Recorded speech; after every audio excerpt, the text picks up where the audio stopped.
सीधा सवाल में बात होगी अमेरिका, इजराइल और ईरान के बीच जारी जंग की 1 हफ्ता हो गया है, पूरा 1 हफ्ता, और यह जंग थमने का नाम नहीं ले रही है। और जो मैं लगातार आपको पिछले 1 हफ्ते से बता रहा हूं, यह और विकराल शक्ल अख्तियार करती दिखाई दे रही है।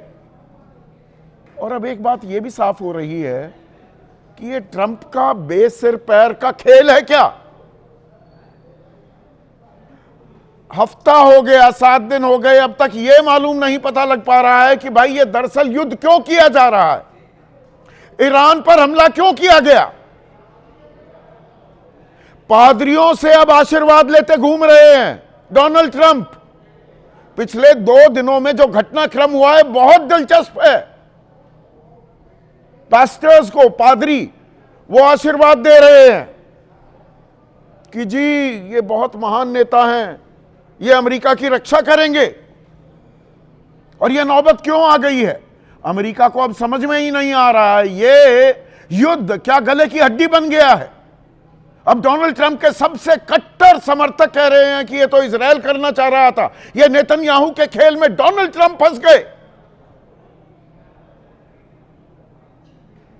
इस बात को समझने की जरूरत है, भारत में कुछ और ही तरफ हम जा रहे हैं, इस खेल की तह में हम जा ही नहीं रहे।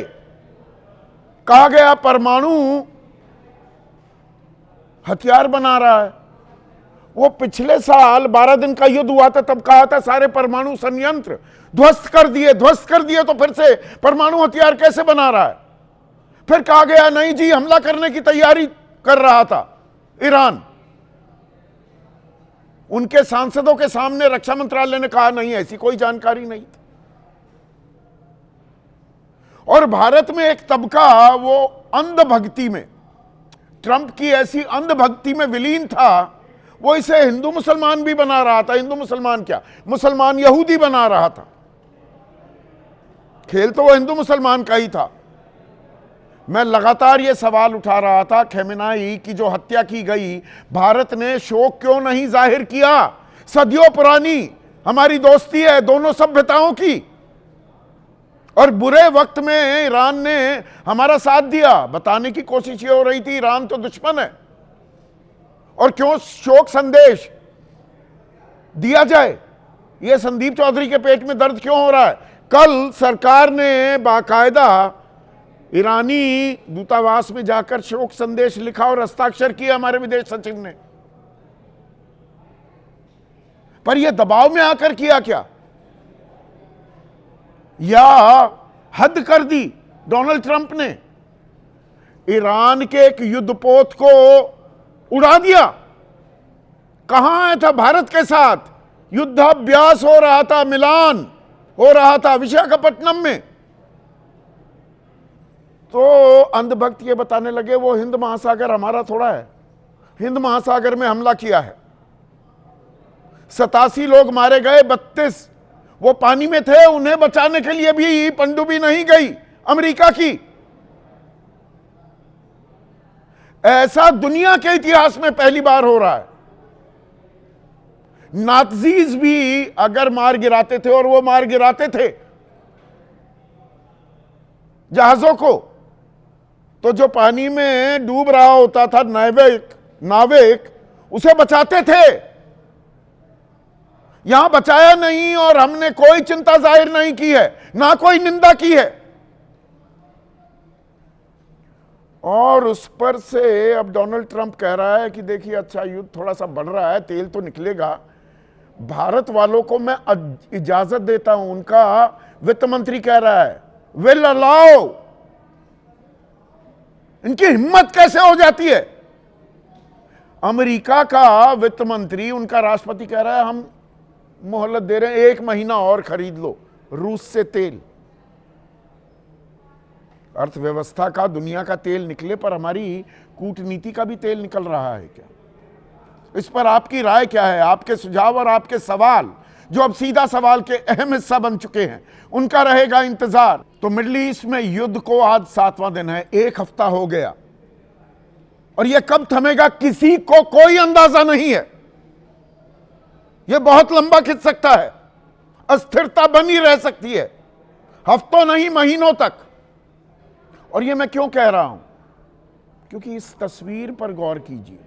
डोनाल्ड ट्रंप, अमेरिकी राष्ट्रपति, 21 पादरियों को अपने दफ्तर में बुलाया, ओवल हाउस, व्हाइट हाउस में जो उनका दफ्तर है, और आशीर्वाद लिया। भगवान भरोसे चले गए डोनाल्ड ट्रंप भी। यहां पर कुछ अंध भक्तों ने बड़ी हवन और यज्ञ किए थे, अब वहां पादरी कर रहे हैं उनके लिए प्रार्थना। क्या प्रार्थना कर रहे हैं? हे परमपिता परमेश्वर, हम प्रार्थना करते हैं कि आप हमारे राष्ट्रपति पर अपनी कृपा बनाए रखें, उन्हें ताकत और बुद्धि दें ताकि वे हमारे महान राष्ट्र का नेतृत्व कर सकें, अमेरिका को सुरक्षित रखें और इस कठिन समय में देश को सही रास्ता दिखाएं। रास्ता ही नहीं पता डोनाल्ड ट्रंप को, वो यही नहीं बता पा रहे ये युद्ध हुआ क्यों। अब उनके कट्टर समर्थक 10 में से 6, कट्टर समर्थकों की बात नहीं कर रहा हूं, CNN का एक सर्वे है, 10 में से 6 अमेरिकी कह रहे हैं बेवजह फालतू की दिक्कत पाल ली है, युद्ध करने की जरूरत क्या थी, गैर जरूरी है। यह अमेरिका कह रहा है। भारत में बहुत से लोग तालियां भी बजा रहे हैं, बहुत अच्छा हो रहा है। ये शिया मुल्क, मुसलमान मुल्क, यहां पर लोगों को मारा जा रहा है। 187 बच्चों को मनसिब में मार दिया जाए, सामूहिक कब्रें, वो देखे किसी भी आदमी की रूह कांप जाए। कोई बोलने वाला नहीं, कोई रोकने वाला नहीं, कोई टोकने वाला नहीं डोनाल्ड ट्रंप को। कभी ये तुर्रा कि नहीं परमाणु हथियार बनाए जा रहे थे, पिछले साल बोले ये तो सब ध्वस्त कर दिए उनके संयंत्र। अब जी हमला करने वाले थे, रक्षा मंत्रालय उन्हीं के सांसदों को कहता है ऐसी कोई जानकारी नहीं थी। अब उनके कट्टर समर्थक कह रहे हैं बेंजामिन नेतन्याहू ने बेवकूफ बना दिया डोनाल्ड ट्रंप को, मजबूर कर दिया। इसमें फायदा है तो अगर किसी का फायदा है तो वो सिर्फ और सिर्फ बेंजामिन नेतन्याहू का। 3-4 महीने और डिले कर दिया वहां इलेक्शंस, चुनाव जीतेंगे अब वो, युद्ध का बहाना बनाकर कि सारी दुनिया को लपेट लिया इस युद्ध में। पर इसमें भारत क्या अपने हित साध पा रहा है, यह सबसे अहम सवाल है, क्योंकि 2 दिनों में कुछ और अहम 2 घटनाएं हुई हैं जिन पर आपको गौर करने की जरूरत है। पहले हम खमेनाई की जो हत्या की गई, मैं पहले दिन से कह रहा हूं हत्या की गई है, एक संप्रभु राष्ट्र के सर्वोच्च नेता थे। कोई और मुल्क कैसे सारी अंतर्राष्ट्रीय संधियों को, यूएन को धता बताते हुए कैसे मार सकता है? फिर तो किसी का भी नंबर आ जाएगा। यह बात मैंने पहले कही। और हमें अपनी संवेदनाएं जाहिर करनी चाहिए, शोक संदेश देना चाहिए था। जब खालिदा जिया के लिए विदेश मंत्री चले गए, उनकी जब मौत हुई उनके जनाजे में, तो खमेनाई तो हमारे सदियों पुराने दोस्त थे। ईरान, वो तो खैर 30-40 साल से हैं।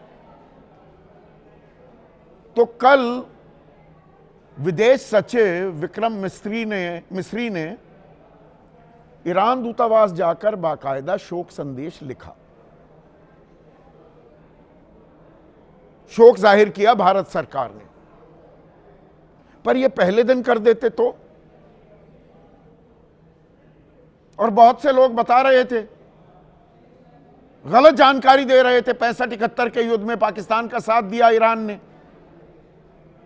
अरे भाई, रजा पहलवी था, शाह रजा पहलवी, ईरान का सर्वे सर्वा, वो मैंने आपको बताया था, अमेरिका का पिट्ठू।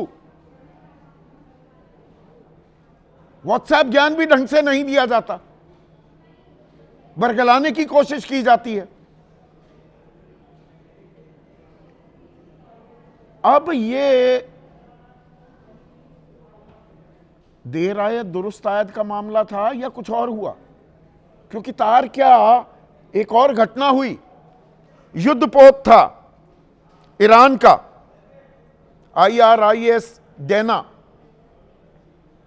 या देना, जो भी फारसी में उसकी प्रोनाउंसिएशन हो, ये विशाखापट्टनम से आ रहा था, 26 फरवरी को चला। वहां क्या कर रहा था? वहां सैन्य अभ्यास हो रहा था। भारत के न्योते पर गया था यह युद्धपोत। और इसे 4 मार्च को एक यूएस की अमेरिकी पनडुब्बी ने श्रीलंका, दक्षिण श्रीलंका से थोड़ा नीचे उड़ा दिया, मार गिराया। अब आप में से फिर कुछ जो अंधभक्ति में विलीन है वो कहेंगे कि अरे भाई, युद्धपोत क्या कर रहा था यहां पर? भारत का न्योता था। हमारी राष्ट्रपति द्रौपदी मुर्मू के साथ इन लोगों ने, नाविकों ने तस्वीरें खिंचवाई। राजनाथ सिंह हमारे रक्षा मंत्री के साथ फोटो खिंचवाई। आप कहेंगे पर ये तो युद्धपोत है, तो वहीं रुक जाता।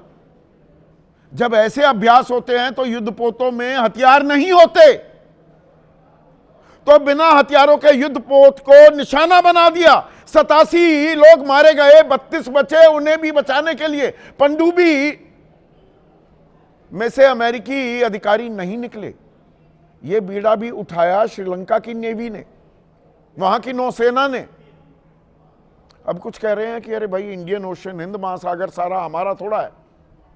पर यहां पर 20 अक्टूबर 2025 को प्रधानमंत्री का बयान मैं आपके सामने रखना चाहूंगा, जिसमें आईएनएस विक्रांत पर अपने संबोधन में प्रधानमंत्री ने क्या कहा था? भारत को हिंद महासागर का प्रहरी बताया। तो इस हमले की हम निंदा नहीं कर पाए। कुवैत पर हमला हो जाता है या कतर पर, हमने निंदा की।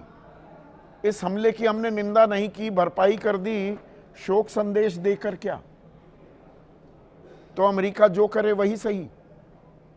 अभी भी हम उसी राह पर चल रहे हैं और इसीलिए दादागिरी दिखाने से बाज नहीं आता अमेरिका। अब दादागिरी, नई दादागिरी क्या की गई है? उनके ट्रेजरी सेक्रेटरी, मतलब आसान भाषा में वित्त मंत्री स्कॉट बेसेंट, उन्होंने कहा कि अच्छा, ये युद्ध लंबा चल रहा है तो हम रूसी तेल खरीदने के लिए भारत को 30 दिन की अस्थाई छूट दे देते हैं। We allow India. How dare you? Who in the hell are you? हो कौन भाई? तुम अपने देश के विदेश मंत्री हो या वित्त मंत्री हो, अपने देश को संभालो। How dare you interfere in our internal matters? होते कौन हो तुम? And you will allow us? तुम्हारे बंधुआ मजदूर हैं, तुम जमींदार हो, तुम्हारे पालतू हैं हम, छूट दे दीजिए। और इस पर तीखी प्रतिक्रिया नहीं आई है। विपक्ष ने इस पर घेराबंदी की है सरकार की। 30 दिन खरीदने देंगे। पवन खेड़ा कह रहे हैं कि क्या हम गुलाम हो गए हैं? सुनिए पहले पवन खेड़ा क्या कह रहे हैं। हम क्या इतने बड़े गुलाम हो गए कि हस्ताक्षर से पहले ही दब गए, बिछ गए कि साहब आप भीख दे दीजिए 30 दिन की, हमें भीख मिल गई, हम खुश हो गए साहब, नाच रहे हैं। आईटी सेल देखो नाच रही है अभी। तो सीधे सीधे प्रतिक्रिया आनी चाहिए थी कि हो तो कौन है और हम जहां खरीदना चाहेंगे, जिससे खरीदना चाहेंगे वो खरीदेंगे।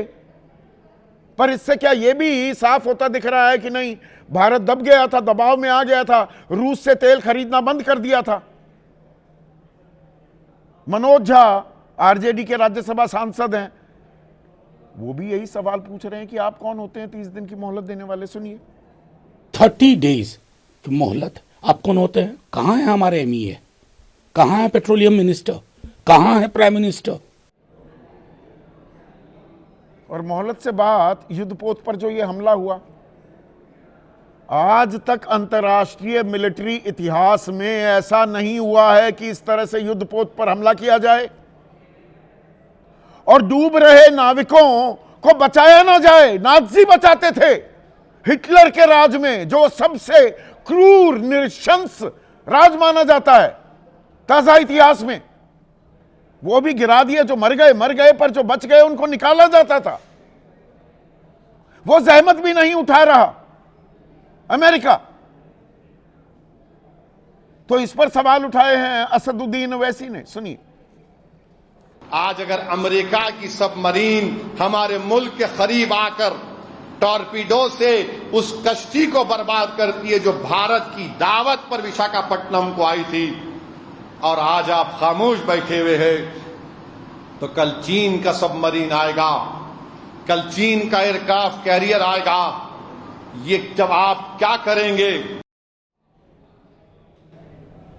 पर इसमें पूरा डिजाइन समझिए दर्शकों, जो हम ताली बजाते हैं ना डोनाल्ड ट्रंप के लिए, हमारा फायदा कर देगा, हमारा साथी है जी, 50% से 18% पे आ गए, फिर 10 से 15 पर आ गए, टैरिफ की जो बातें हैं। अभी भारत में ही इनके उप विदेश मंत्री मुंबई में ORF का एक कार्यक्रम था, क्रिस्टोफर लैंडो, वो आए और उन्होंने क्या बयान दिया, पहले वो सुनिए, फिर उसका हिंदी में तर्जुमा करूंगा, आपके होश फाख्ता हो जाएंगे। सुनिए। India should understand that we're not going to make the same mistakes with India that we made with China 20 years ago in terms of saying, oh, you know, we're going to let you, be able to develop all these markets, and then the next thing we know, you're beating us in a lot of commercial things. ये पता है क्या कह रहे हैं दर्शकों? ये कह रहे हैं देखिए, हमने चीन के साथ एक समझौता किया था 20 साल पहले, वहां जो गलतियां की भारत के साथ नहीं करने वाले। चीन तो इतना बढ़ गया, भारत को हमारा मुकाबला करने के लिए तैयार नहीं होने देंगे। हमारी नीति बिल्कुल सीधी है, अमेरिका फर्स्ट, और हम इनके दोस्त बने घूम रहे हैं, या ये बाजार ढूंढ रहे हैं और गुलाम ढूंढ रहे हैं, और खुलकर हमारी धरती पर आकर बयान भी दे रहे हैं, और आप सर खुजला रहे होगे क्योंकि ये हेडलाइन नहीं बनती नेशनल मीडिया में। अमेरिका में कट्टर समर्थक भी डोनाल्ड ट्रंप के वो सवाल पूछ रहे हैं, हासिल क्या है, क्यों घुसे हम इस युद्ध में? इस्तीफों का दौर चल रहा है, वहां पर झड़ी लगी हुई है। यहां हम सीधे सीधे सवाल और देश हित के, राष्ट्र हित के, देशभक्ति के सवाल डोनाल्ड ट्रंप की अंधभक्ति में क्या नहीं पूछ रहे हैं। ऐसे में आज का सीधा सवाल, ट्रंप की अंधभक्ति, यह कैसी देशभक्ति? थोड़े से तीखे और टेढ़े सवाल भी पूछने चाहिए, चाहे कार्यक्रम का नाम सीधा सवाल हो। और अमेरिका का बेसिर पैर खेल, दुनिया का निकाला तेल, और परवाह नहीं। डोनाल्ड ट्रंप कह रहे हैं मुझे कोई फर्क नहीं पड़ता, दाम बढ़े तो बढ़े। वेनेजुएला पर कब्जा कर लिया है, तेल के अकूत भंडार हाथ में आ गए, दुनिया को नचाएंगे और कह देंगे सानू की आप भुगतो।